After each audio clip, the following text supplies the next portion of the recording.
Hello, you wonderful people, and welcome to another episode of Crime Centric. This being a show where I talk about crime dramas that I watch. For today's episode, I'm going to talk about the latest episode of Coroner. A lot of interesting things went down in this episode, so let's break it down. First and foremost, it was kind of an interesting opening to this episode because it's like, okay, so at first I was wondering if these were like cases that kind of got reopened or something, but then I was like, no, these don't seem like they fall under the purview of like those Peterson cases that, Jenny reopened, but it turns out it's basically, there's kind of almost like this, I forgot what the exact wording they called it, but it was almost like kind of, not necessarily a trial, it's basically a review board for cases, in particular these three cases that are about people who were in very like, not mentally stable states and they were killed by cops, and so it was a situation trying to see whether or not the cops were in the right for doing what they did. And obviously it's these three different cases, but the episode focuses on one particular one. It's this dude named Kofi, who they were saying he was high at the time,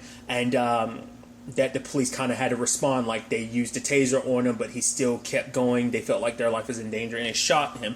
And obviously it turns into a complicated thing because obviously like the mom, Kofi's mom and sister Amani are there. And obviously his mom speaks up about like, no, the fact is you killed my son.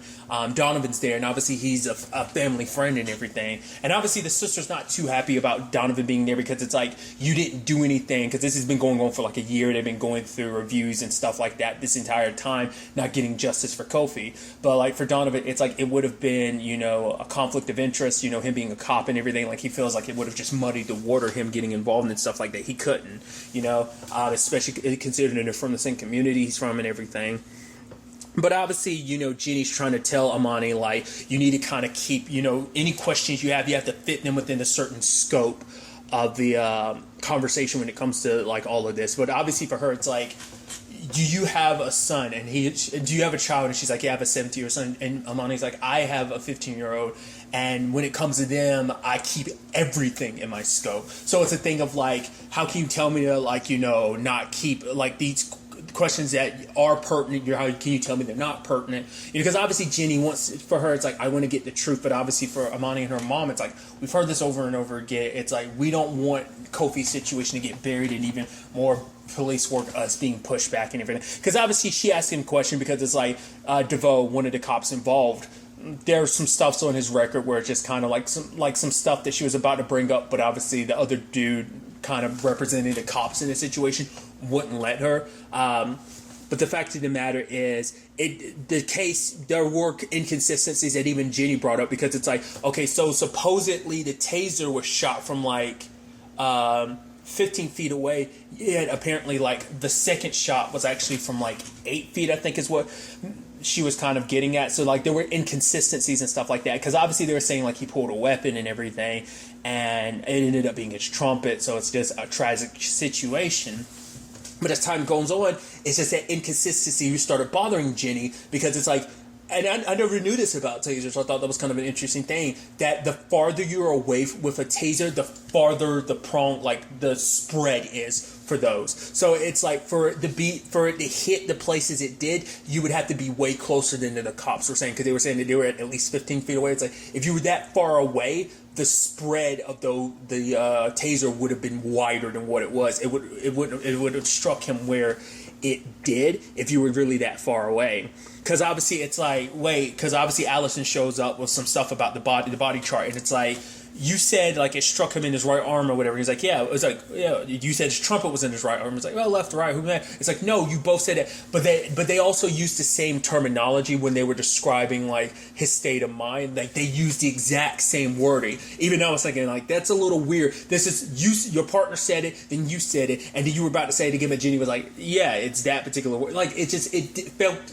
too rehearsed. Which even Allison's like, yeah, people are rehearsed. That doesn't necessarily mean anything. But it's just like, why? Because Jenny was focusing on the fact is like, during the reports on this whole Kofi situation, they never used that term, and now just when they're talking about it now they're using that terminology, and they're both using it. It's like they're sticking to it, like feel like they need to.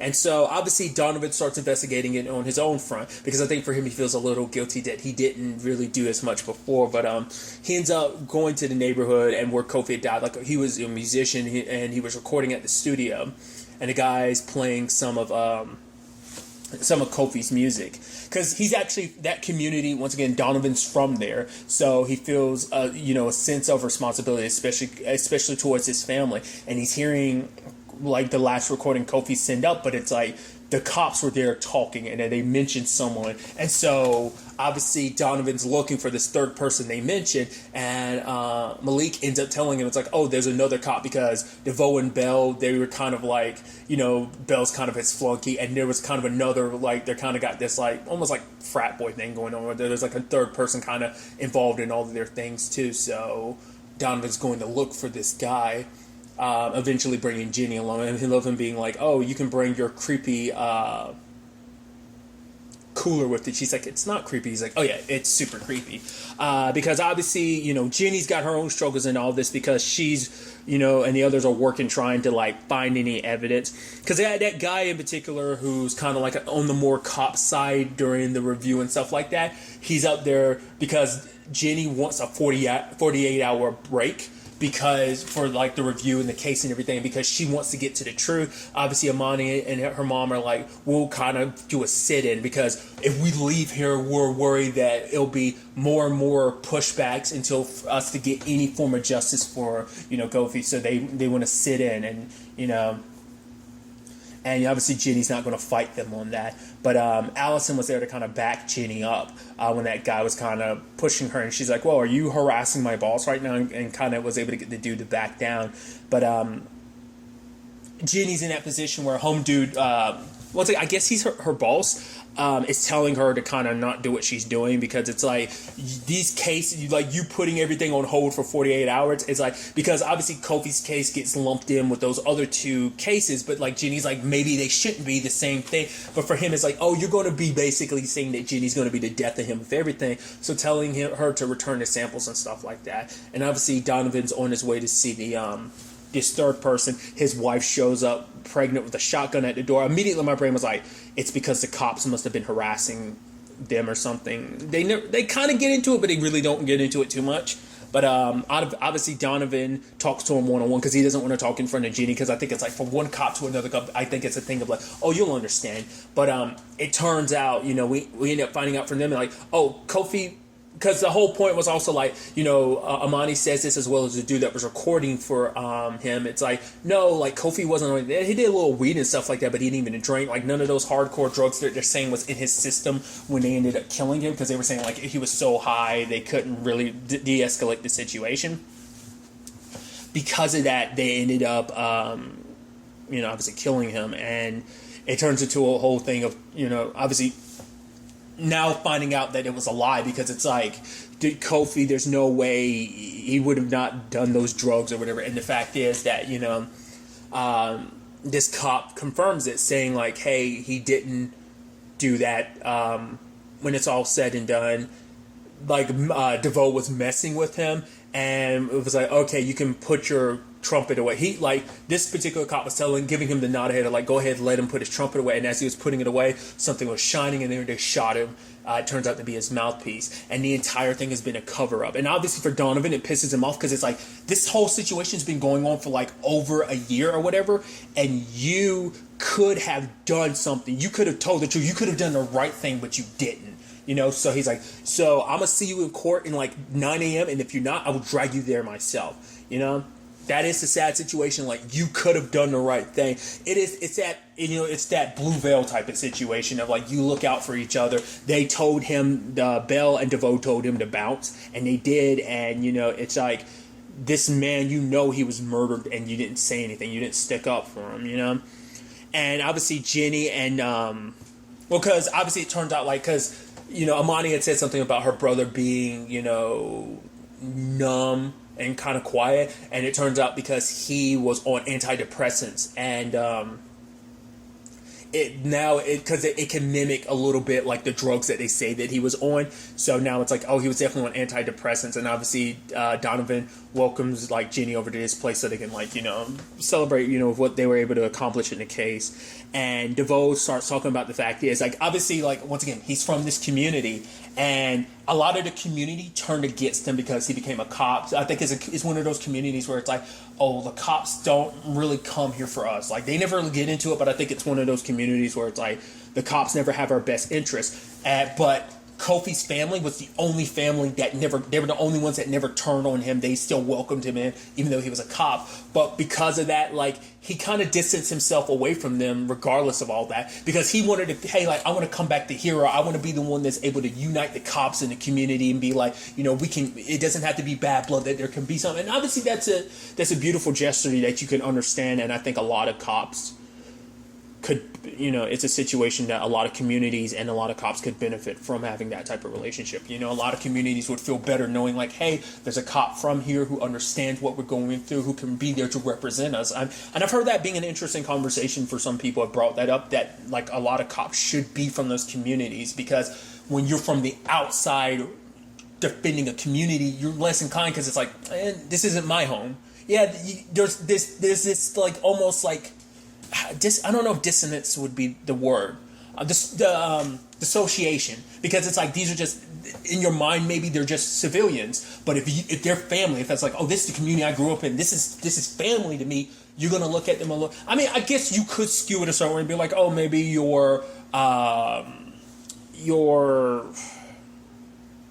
wouldn't be as unbiased. Maybe you'd be a little more, maybe you could make the argument, but I'd heard that like discussion before from a different place, and I thought Donovan's whole conversation kind of reignited at my head, being like, oh, that's just kind of an interesting thing.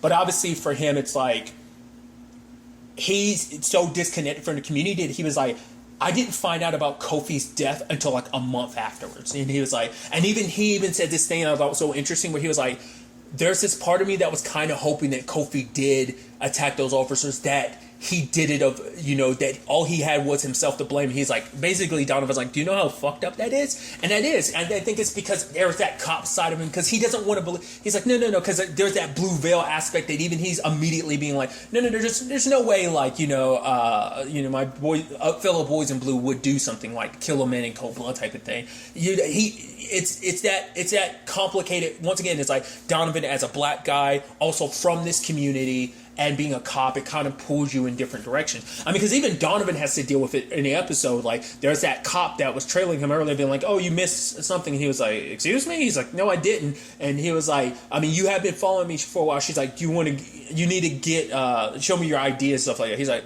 and even I was kind of like, okay, show her your ID, because it's like, you're a cop, and it's going to make her look stupid. And then, like, he's reaching for it, and she goes for a side on. That's the fucked up thing. It's like, you told him to give you his ID or whatever, and he's reaching for it. You're already going for your waist. That's the whole point. That's the whole commentary on that. And then the moment he pulls out his badge, it's like, oh, I'm sorry, I didn't realize you were a cop. And she's like, you know what? Oh, you're late for the court. I'll make sure you get there. He's like, no. You're going to write me a ticket, right, for that thing? She's like, no. If I broke the law, I need to be reprimanded for it, right? So it's just kind of a thing of like, obviously it's bullshit, and he knows that, but it's like, that's, for one, it's just, once again, before being a cop, you're black. So, and that's sad. To de-escalate that situation, he had to be like, lady, I'm a cop, and then later on, those cops show up at his place. I'm like, really? You're giving him shit? And they even walk away being like, because they said the whole thing, like, oh, you don't have any ID on you? Oh, must be our mistake. You look like someone else that we were getting reports about. See you later, Detective Donovan. And it's like, fuck you. You know what this whole thing's about. Because obviously trying to scare him away from it. And what I thought was interesting is he didn't talk to Jenny about it. Because I think for him, it's like a thing of like, as a cop, it's something only he can really deal with and kind of really truly understand. I mean, anyone can understand it, but I think it's like, as a cop, it hits you a little differently, so he didn't feel the need to tell Jenny about it. But the next day, the dude that's supposed to talk he recants. He's like, yeah, I was drunk, I'm suing you or whatever for your approach towards me. And it's just like, it's frustrating. It's like, no, like, you let them bully you into this situation, blue veil or not. This man was murdered. You've known the truth the entire time. Obviously your guilt is eating away at you, and you're still preserving yourself. And it's just, and obviously Donovan's heated, and Jenny's like, don't worry, we'll find the truth. Just don't do anything. And she ends up looking at Kofi's heart, and she finds like, broken off pieces from the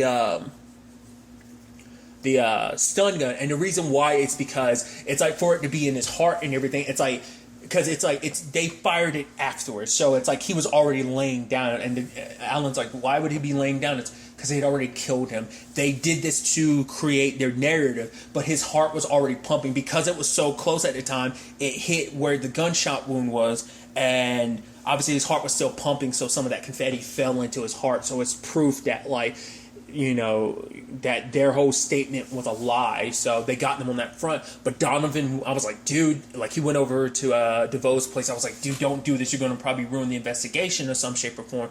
But Donovan goes in there and kind of pushes him in. And he's like, oh, Donovan, dude, like, you know, I saw you in the courtroom and everything. But Donovan cuts himself with the blade, being like, okay, you attacked me. You shouldn't have slashed me. He's like, what are you doing? He's like, no, this is how it goes, right? I say you attacked me. I felt threatened for my life. And, you know, I was in self-defense. He was like, no, like, what happened to Kofi was a tragedy. He's like, don't do that. Don't try. This is the same excuse you gave to his family. He's like, but my wife's in there. It's like, no, you didn't give a shit about Kofi's family. Why should I care about yours? But Donovan stops himself and he's like, you'll be seeing me soon enough. And it's just like, this was all about self-preservation. I mean, it's like, how can you do that? Like, be so, you know the truth, and, you know, and you still sat up there and lied, caused this family this pain over and over again. Like, how could you do that, you know? So, but with what Jenny's presented, like, obviously the evidence that's all been presented now, like a new review of the investigation, a new investigation is being undertaken with all this new evidence. And obviously for his, you know, sister, like, you know, Amani's like, at the very least, you know, I'm not going to get too hopeful, but this is something, you know. And obviously Amani and her mom are telling Donovan, hey, you should be around more. And obviously he takes that to heart. Because we see at the end of the episode, he's, you know, he distanced himself from this community, and it's like, no, like, I need to be here, like, as a cop to, you know, represent, not just as a cop, I think more so than anything, just as himself. He wants to be a part of the community. Maybe the cop aspect falls into that lane as well, but more so than anything, it's about just being there in general. And I think it's interesting because I think, obviously, this is from, like, 2019. Who knows? Like, this might have been filmed, like, 2018. Like, you never know with the productions and stuff like this. Obviously, it was pertinent then. It's just as pertinent now. Just like this whole, you know, commentary about kind of pulling that blue veil and just, like, you know, cops murdering people and just trying to justify, like, because obviously another commentary to this episode is about, you know, de-escalating a situation, that, like, a lot of cops should be trained. Are cops really trained in de-escalating situations? Like, obviously that kind of comes up pertinent to, like, the other cases. Obviously this situation is very different because it's not even just about de-escalating a situation. It was about cops covering up a murder, a bad shoot, and that obviously, you know, it's a different situation, but it's still an interesting commentary because even her boss is like, you weren't the first one to bring up the whole, like, you know, more training when it comes to de-escalation, and you won't be the last. And that's a sad situation that, like, despite all the people putting this forward, it's like, obviously it has to go through committees and stuff like that, but even then it's just you know, a lot of stuff kind of plays into that. Once again, it's like, this is being, you know, the way the system is, you know, it comes down to a color thing as well, you know. So, like I said, it's just, I thought it was a very, like, I'm sure the episode meant, like, held weight. Like I said, even in 2019, and it holds just as much weight. The argument could even be it holds even more weight now with everything that's going on, you know, in regards, not just then, but even now, you know. So, I don't know. It's just kind of a lot to kind of process and think about, you know. This episode also presented something I thought was interesting too, because, like, the last episode, Donovan and Jenny, like, were only in, like, one scene together, and that was only for, like, a little bit. Them being together in this episode made me think, like, oh, I guess they're a little bit more on the same page. It looks like Donovan might not be as pissed at Jenny as he was before. At the very least, it doesn't seem like it. So I just thought that was kind of an interesting aspect to the whole thing. There's also, like, obviously the whole thing came up again, obviously, for Jenny, where it's like people don't trust me to do my job. Amani and her mom don't trust me to do my job with all of this. My boss is kind of essentially in a position trying to fire me because he doesn't think I'm doing good at my job. Plus, my own son is so pissed at me right now, he ran to live with his grandmother, and even that was something where Jenny was talking to him for a little bit this episode, but he's like, oh, I'm busy right now and stuff like that. It's like, once again, I'm coming at this from an outside perspective, and you're a teenager. Your emotions are heightened. This is about your dead dad and your mom screwing Liam. I mean, I'm sure like we had seen Liam in all this episode. I'm sure she's keeping her distance from Liam because I'm sure it's just a sucky situation. Because being around him is just going to be a reminder. Obviously, Ross not being, but at the same time, it's like, who the hell are you to kind of judge your mom for the fact of the matter? I get it. It was her dad and everything, but it's not like your dad. I mean, and who am I to tell someone that just because your dad did some shitty stuff that, it's like your mom's just as much pain as you. She's just, because even him being like, yeah, she should be alone, that she should be sad, which is like, you have someone else besides your mom to help you through this and comfort you through this. Like, shouldn't she have the same,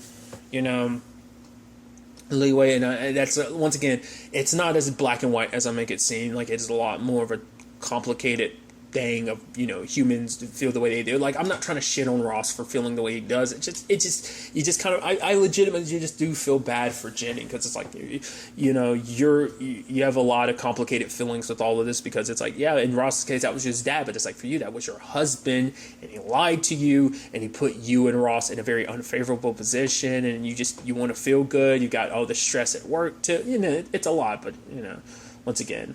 We also delve a little bit into the whole dog situation, because it's like, she's like, okay, like her doctor's like, okay, now that we know that the dog exists, it kind of changes everything. Like, that basically the dog might, because obviously the dog, you saw, all this got triggered by, like, you were kind of in like a panicking mood. You couldn't take the pills and stuff like that. So it's like almost like some stuff kind of kicked in. So it's like, but obviously for her, it still doesn't answer why my dad lied about what happened to the dog. And like, but obviously the doctor's like, it's kind of a representation of your fear for yourself. And she's like, what? And he's like, it's not quite as literal as you think it is, but it's like, okay. So I'm sure going forward, we're going to be diving more into that. I think this was episode 6, I think. I could be mistaken. Maybe 5. I'm pretty sure it's 6, but I could be wrong. There's only like 8 episodes in this season. Oh, I think even in season 2 as well. So I'm interested to see where this goes next episode. But we're like near the end of this season. But I'm curious to see where all this ends up taking us going forward. But really, that's all I want to talk about. Until the next time we meet, be happy, be safe, live life to the fullest, and enjoy it. Good day and goodbye.